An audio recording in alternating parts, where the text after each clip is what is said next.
Tomorrow, one of the things I'm going to be doing with Scout, who is just out in his crate, we've been working all morning. Tomorrow we're going to test how he rides in a car. And for a service dog, this is, it's critical to be able to take the dog anywhere you go. Now, I don't drive. Part of my disability is from a car accident. So we go in cabs or medical transport. And one thing I found out with Cocoa Bean, it turned out the vet thought that she had had a brain tumor and that she was probably dizzy toward the end. And how you have a dog ride in the car will make a difference to how they feel. A lot of people, and Scout thinks he's going to get in the middle of the video, or he's telling me to stop doing the video. He sees the harness, and he hasn't had this one on yet. This is the Easy Rider car harness, and it's extremely heavy duty. It's heavy. This is a metal buckle. It fits on the dog like that, so this would be like the chest plate. And what you do is you put the seat belt. I'll have to read the directions on the package that I found, but I believe the seat belt goes through here, loops through there somehow, and then this clips on that ring, and this seatbelt connection actually plugs into your seatbelt receptacle. And what it does is keep the dog firmly in the seat. And then this is adjustable, so you can keep him sitting upright in a seat or on the bench seat in the back. We're going to try it tomorrow, and we're going to see how he does. So a couple of things are going to be coming up. And with Coco, because she was older and had experience with cars, I could just put a leash on her collar and get in the car. But whereas this is a puppy who's been through a lot of traveling, it was same with Coco, but with him it's more recent. It was a 14-hour car ride up here in a crate.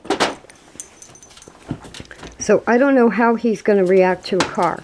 I am going to try this tomorrow, simply because a cab is not going to let me put a crate in the back seat, even if he would fit in a 2-foot crate. If I can plug him in to the seatbelt system, then we're both safer. So, but really what I'm looking for tomorrow is, a friend of mine is borrowing a sedan, and we're basically pretending we're getting in a cab. And I'm going to be looking for how well does he get in the car, how well does he accept this, and just sitting on the seat, and then how well does he exit the car. Now, when Coco got ill at the end, she didn't want to be in the car. And now we know it was because she was so dizzy. She wasn't like that when she was younger, and it was as her health deteriorated. And we had to rush her over there a couple of times to the vet. And she was on the front, in front of the front seat on the floor, where most of the vibrations are from the car. Was the worst place to put her. If I had had this and had her on the back seat, belted in with this, she probably would have done much better. So I'm going to be looking for 3 things tomorrow as I test how this puppy does with riding in a car. I just read the directions on this harness, and I'll put a link to one that's for sale. You can get them. I don't see Chewy and PetSmart or Amazon coming up as places to buy them, so you may have to look for them. It's the Easy Rider car harness. Now, I think there's 2 options. If you have a really big dog, this whole handle part is going to be on the back of the dog. And I think you have two options. You can take the seat belt, the regular seat belt, put it through this loop, and clip it into the seat belt receptacle, which will then hold the dog in place.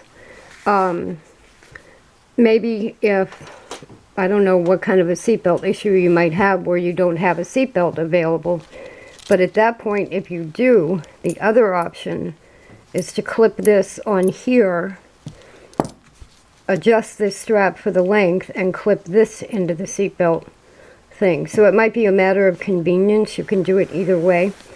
We'll find out tomorrow. It does say in the directions to put this whole thing over his head and then pull his legs through here and then just adjust to fit. I've been teaching him to step into the harnesses because I want him to know what he's doing and that we're going somewhere or that we're doing something specific. In other words, it's a different kind of action. If you're placing a harness on the dog, you are telling him that you are going to be doing something. If you open the harness and have the dog step into it, you're telling him that we, or you and the dog, are going to be doing something. And it builds a better bond if you can get the dog to do it willingly without a problem. It should be kind of a no-brainer. Come on, we have to go. Put your harness on. The Easy Rider car harness for dogs. Okay, we're going in our car ride for a test ride with how he does in a car in a few minutes. He does have the harness on, but he's not happy about it. And it's a little bit loose in the front, so he's trying to chew that front plate here. I think that once we get going, once he gets his other collar on and realizes that we're going somewhere, he'll stop this. Now, overall, it's a nice harness as long as you can adjust it tight enough that when you have a puppy, they're not going to go for that front plate. I don't think they do that in a car anyway.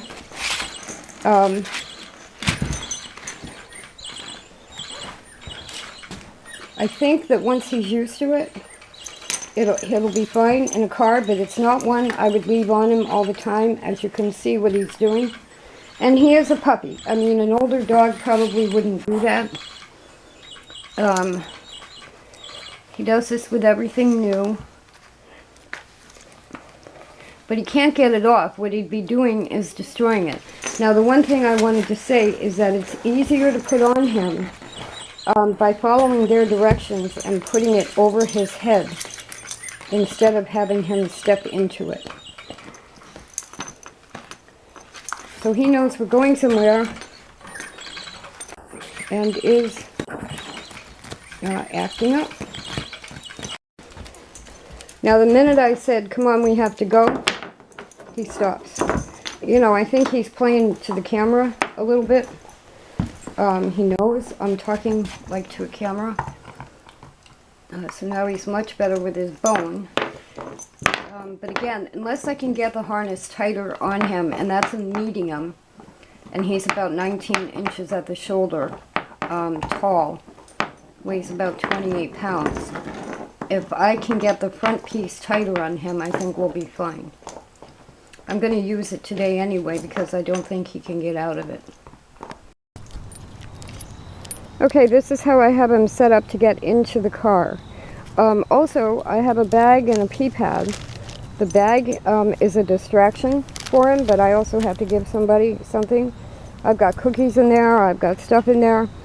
I have the prong collar with a short control leash clipped to it, and I have the regular black leash clipped to the handle of the harness.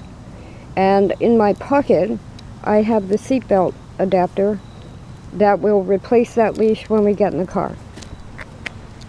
So this is Scout's first test ride on the back seat of a sedan car. He has been in a crate in the back of an SUV.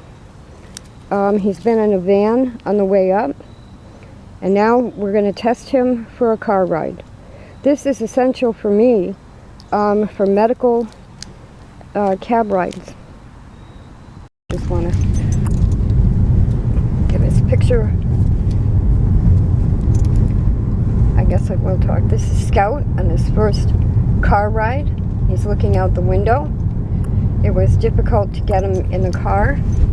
We had to use milk bones. We have him clipped to the car seat, the seat belt. So far he's doing very well. A little nervous, a little curious. So far so good. We are just back from the car ride, and I have to say overall Scout did very well. At first I gave him like a C, but the person who was driving us said he actually got an A. Getting out of the car, he was eager to get out of the car, so he would need some work on that. Getting into the car, he was reluctant, but it was his first time doing this.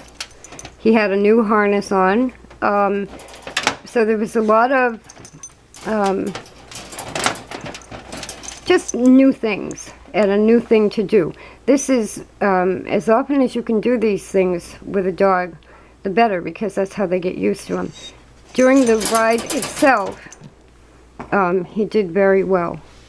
And the harness seems to be a very good harness. He doesn't have to go out or anything. I don't think he likes cameras. He seems to have this reaction whenever, but this is what Coco used to do when she would tell me to put down the camera. So anyway, to end this video, he did fine.